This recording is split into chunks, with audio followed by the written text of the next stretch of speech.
This video covers the IGCSE Biology Objective 6.1.5b on the 2025 CAIe syllabus to outline the use and storage of the carbohydrate cellulose. So again, we see this diagram with the many uses of glucose produced by photosynthesis, but we are only going to talk about cellulose in this particular video.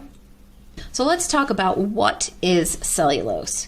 So cellulose is a fibrous, insoluble molecule. So remember, insoluble means it cannot be dissolved in water. This molecule is made up of chains of glucose molecules. So you can see that depicted here. One glucose after the other in a long single-stranded chain, not like starch, which has branching chains. So it's a single-stranded chain.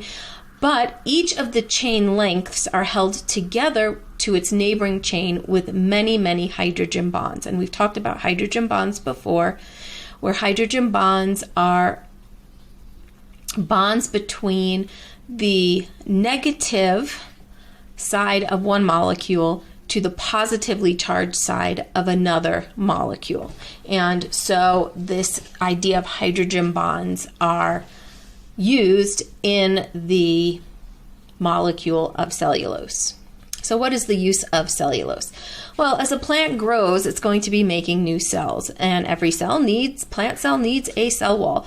So the growing plant must always be making cellulose in order to form the cell walls of the plant. So how does this actually work? Well, the arrangement of the cellulose makes it very strong and fibrous, so it's very hard for it to break. So first of all, the chains are going to be laying flat.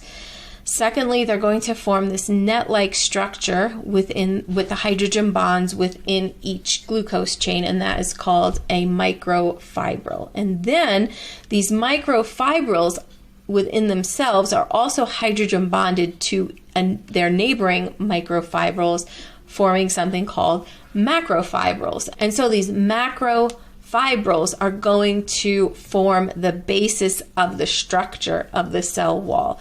And so this compounded structure is going to make the cell wall very rigid and also going to be porous, which is going to allow anything to go through it, but it's going to provide the support that the cell and the overall plant requires.